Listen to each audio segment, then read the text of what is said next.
ओम श्री सच्चिदानंदाय नमः।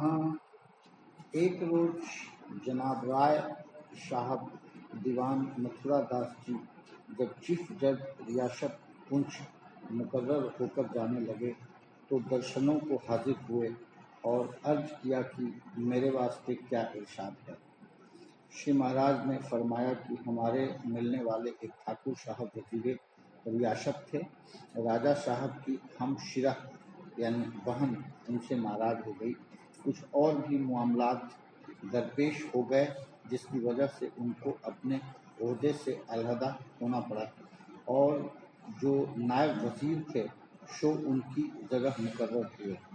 नायब वजीर साहब कुछ बेशतर से ठाकुर साहब के मुखालिफ यानी विरोधी थे, इसलिए ठाकुर साहब ने अपने आबुद्दा यानी आमंत्रित शख्सों को, जिनमें एक शख्स लाला तिलोक चंद उनके प्राइवेट सेक्रेटरी और एक शख्स मुंशी अब्दुल्ला खां शामिल थे, मशलहतन यानी सोदेश फरमाया कि अब तुम दोनों शख्स भी यहाँ से अलहदा हो जाओ वरना आइंदा तकलीफ का अंदेशा है।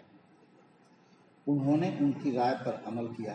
अरसे तक तो दोनों शख्सों को ठाकुर साहब ने अपने पास से वही तनख्वाह दी जो बेशतर देते थे। बाद में इसके मुतहम्मल न हो सके और वे दोनों साहब नौकरी छोड़ गए। मौजूदा वजीर साहब ने वजारत मिलने पर इस बात की तलाश की कि ठाकुर साहब के राजदार कौन कौन शख्स थे। मालूम होने पर उन दोनों को बुलाकर वादा किया कि मैं आपको अच्छी जगह दूंगा। मुंशी अब्दुल्ला खां को पेशतर 30 रुपये मिलते थे, उनको 50 रुपये माहवार पर मुकर्रर कर दिया और गुज़िश्ता यानी पिछले हालात की बाबत और जनाब ठाकुर साहब के मुखिया राजों की बाबत दरियाफ्त किया तो सब हालात जहां तक उनको मालूम थे लफ्ज़ व लफ्ज़ कह दिए। इसके बाद उन्होंने लाला त्रिलोक चंद को भी, जो पेशतर 100 रुपये माहवार पाते थे, अब 125 पर मुकर्रर करके ज़्यादा तरक्की का वादा किया और उसी तरह से ठाकुर साहब के राजों की बाबत तफ्तीश यानी पूछताछ की। उन्होंने अर्ज किया कि अगर आप मुझको मुलाजिम रखना चाहते हैं तो जो हालात जनाब ठाकुर साहब के ज़माना ए वजारत यानी मंत्रित्व काल में मुझे मालूम थे उनमें से एक भी मैं आपसे अर्ज न करूँगा। उनका सब भेद मुझको मालूम है। अगर उनका सब भेद मैं आपसे कह दूँ तो फिर आपके बाद जो वजीर होंगे उनसे आपके भेद भी कहने पड़ेंगे। क्या आप इस बात को पसंद करेंगे? इसलिए ख्वाब यानी चाहे आप मुझको रखें ख्वाब न रखें, यह बात मैं नहीं कर सकता। इस बात से वजीर साहब बहुत खुश हुए और उसको पक्का राजदार आदमी समझ खूब तरक्की के साथ अपने पास रखा और मुंशी अब्दुल्ला खां को बर्खास्त कर दिया और जो कुछ तहरीरी यानी लिखित हालात उनसे लिए थे वे सब उठाकर ठाकुर साहब के पास भेजकर कहला भेजा कि आपने एक शख्स तो अपने पास पक्का रखा मगर दूसरा कच्चा था। एक रोज इरशाद हुआ कि किसी घने जंगल के करीब गाड़ी भर लोहे की कुल्हाड़ियां जमीन से निकली। उनको देखकर कुल दरख्त रोने लगे। एक पुराने दरख्त ने दरियाफ्त किया कि तुम सब क्यों रोते हो। उन्होंने कहा कि हमारा सबका काल आ गया है। जहाँ एक कुल्हाड़ी भी होती है तो बहुतों का नाश कर देती है, यहाँ तो इतनी निकल आई, अब बचने की कौन सी सूरत है। वह बोला कि घबराओ मत, इनमें अभी अपनी जात का कोई मिला नहीं है, यानी लकड़ी जो हमारी जात है उसका बेटा या दस्ता अभी नहीं पड़ा है। जब तक हमारा भेदी और साथी इनमें न मिले तब तक ये हमारा कुछ नहीं कर सकती। एक रोज इरशाद हुआ कि आदमी जितनी ज़्यादा ऊंचाई से गिरता है उतनी ही ज़्यादा चोट लगती है और जिस कदर ज़्यादा ऊंचा चढ़ता है उतनी ही ज़्यादा हवा लगती है। वेद शास्त्र पुराण दिगर यानी अन्य कुतुबे मजहब यानी धर्म ग्रंथ व अहले हुनूद यानी हिंदू विद्वानों से ब्राह्मणों की गुज़िश्ता यानी पिछली अजमत व तरक्की का हाल मालूम हो सकता है। हर कमाले रा زوال یعنی ہر اتھان کو پتن ہے کے لحاظ سے جب انہوں نے رو و جوال یعنی پتن انمکھ کیا تو حالت ایسی خراب ہو گئی جس کا نمونہ آنکھوں کے سامنے موجود ہے۔ انہی کتب مقدسہ یعنی پوتر گرنتھوں سے نیچ قوموں کی گزشتہ حالت اور ان کے زوال یعنی پتن کا پتہ بھی چلتا ہے۔ اب جب انہوں نے عروج یعنی اتھان کی طرف رخ کیا ہے تو ان کی موجودہ حالت بھی پوشیدہ یعنی چھپی نہیں ہے۔ لباس، پوشاک، مجلسی یعنی ساماجک، تمدنی یعنی سانسکرتک، اخلاقی یعنی نیتک، روحانی یعنی آدھیاتمک، علمی ترقی، غرض جس بات کو ڈھونڈو سب کا اعلیٰ نمونہ ان میں پایا جاتا ہے۔ ان کی یہ ترقی اعلیٰ قوموں کے لیے باعث حسد و نفرت یعنی عرصہ گھرنا کا کارن نہ ہونی چاہیے، کیونکہ قانون قدرت کا منشا یہی ہے۔ ساتھ ہی ان لوگوں کو بھی چاہیے کہ اپنی ترقی پر نازا اور اعلیٰ یعنی اچ قوموں پر حرف جن یعنی کپت نہ ہوں، بلکہ مالک کا شکریہ ادا کرنا اور اپنی ترقی پر اگرسر رہنا لازم ہے۔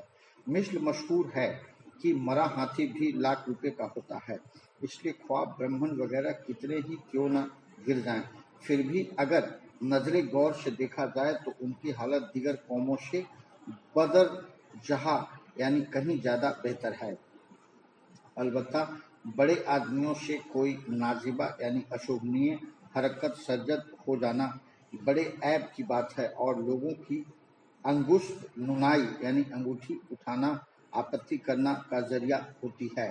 اس خیال سے برہمنوں کی موجودہ حالت اگر محبوب یعنی پتت سمجھی جائے تو کچھ مذائقہ نہیں، ورنہ عیب اور قوموں کی نسبت اب بھی برہمنوں میں اوصاف حمیدہ یعنی گنشیل زیادہ پائے جاتے ہیں، مگر ہنر وخشم عداوت بزرگ تر عیب است، گل است سیدی او در چشمے دشمنا خاک است۔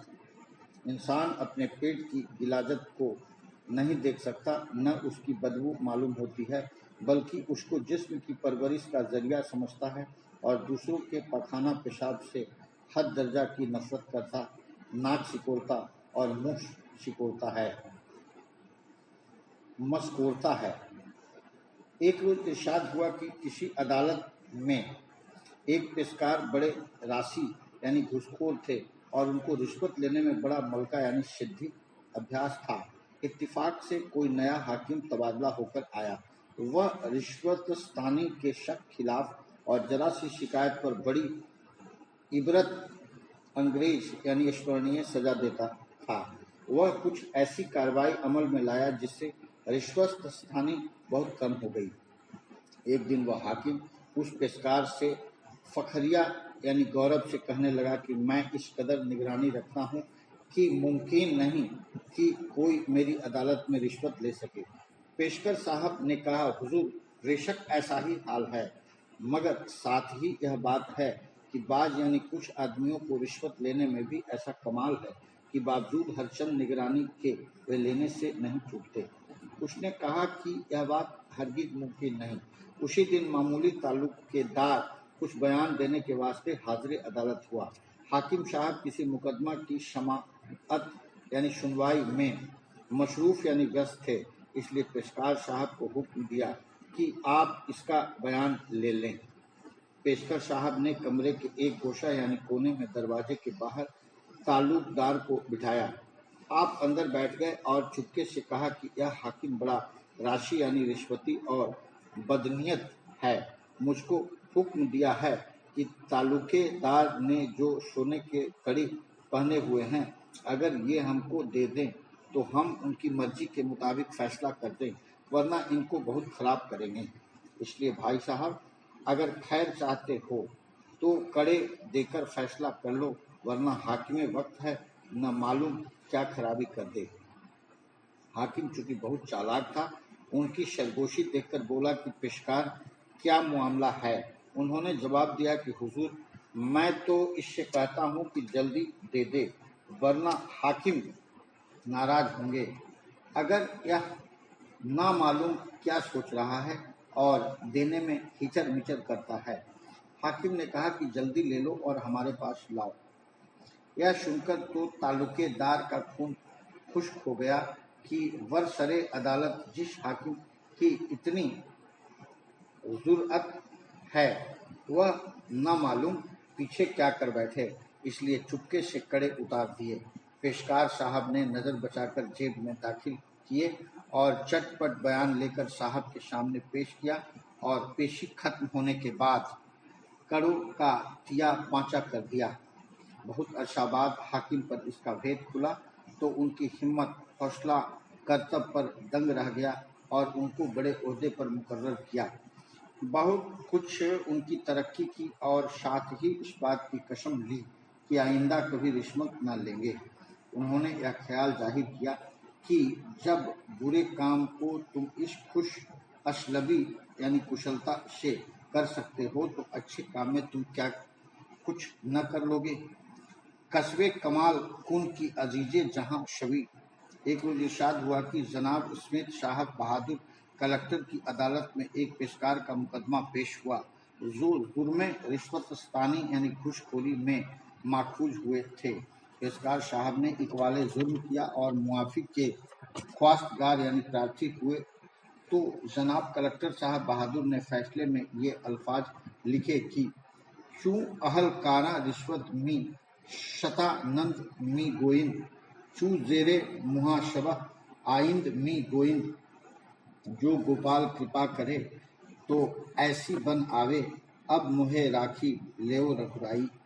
एक रोज इरशाद हुआ कि एक आलिम यानी विद्वान ने अपने बड़ी भारी पगड़ी बनाई लेकिन उसके अंदर तमाम चिथड़े गुदड़ी भरे हुए थे, सिर्फ ऊपर आधा गज अच्छा कपड़ा लगा था। पगड़ी देखकर एक चोर का जी ललचाया और सिर से उतार कर भागा। आलिम ने जवाब दी और कहा, भाई क्यों मुफ्त भागता और तकलीफ उठाता है, जरा इसको खोलकर देख ले, फिर तेरा जी चाहे तो ले लेना। उसने जब खोलकर देखा तो तमाम चिथड़े थे। गुस्से में आकर सब फेंक दिए और वह आधा गज कपड़ा भी डालकर बोला कि ओ आलिम, तूने मेरा बहुत वक्त खराब किया। उसने कहा कि यह दुकानदारों के लिए नसीहत का मुकाम है कि वे दुनिया को समझें कि यह दौलत की तड़क भड़क सब धोखा है, जो इसको चाहेगा इसी तरह से धोखा खाएगा। एक रोज इरशाद हुआ कि किसी आदमी ने राजा के पास जाकर किसी शख्स पर नालिश यानी अभियोग की। जुल्म साबित होने पर राजा ने मुद्दई यानी अभियोग लगाने वाला को हुक्म दिया कि मुद्दा अलैह यानी अभियोगी के वास्ते तुम ही कुछ सजा तजवीज करो। उसने अर्ज किया कि महाराज इसको अमीर बना दो। राजा ने दरियाफ्त किया कि इस सजा से तुम्हारी क्या मनसा यानी आशय है। उसने अर्ज किया कि दौलत के झगड़ों और उसकी संभाल में यह ऐसा परेशान खातिर रहेगा कि इसकी शांति और आराम में खलल यानी विघ्न पड़ेगा और दिन ब दिन इसको तृष्णा धन की सताएगी। वाकई जिस रुपये और दौलत से इंसान को दिल वस्तगी हो वे बेआरामी का बाइस तो जरूर हो जाते हैं। एक रोज इरशाद हुआ कि दौलत के मुतालिक पहला दुनियादार का कौल यानी कथन है कि जर यानी धन कमा और शिकम यानी पेट भर। दूसरा फयाज यानी उदार जन कहता है कि जर कमा और भला कर। तीसरा कंजूस का उसूल है कि जर कमा और संदूक में धर। चौथा दलाल बोलता है कि जर कमा और व्यापार चला। पांचवा जुआरी आवाज देता है कि जर कमा और बेखौफ बहा। छठा दाना बुद्धिमान यानी बुद्धिमान सिखलाता है कि जर कमा और शर्फ यानी व्यय कर, बजा यानी उचित। एक रोज इरशाद हुआ कि 8 आदमियों की सोहबत से बचना चाहिए। पहला जो अशान फरामोश हो। दूसरा बिला यानी बिना वजह गुस्सा करे। तीसरा आकबत यानी परलोक से बेखबर हो। चौथा धोखेबाज। पांचवा झूठा। छठा ख्वाहिशों का गुलाम। सातवां बेहया। आठवां बिला वजह दूसरों पर शक करने वाला। 8 आदमियों से सोहबत रखें। पहला मेहरबानी का मशकूर यानी कृतज्ञ हो। दूसरा दोस्त को मुसीबत में न त्यागे।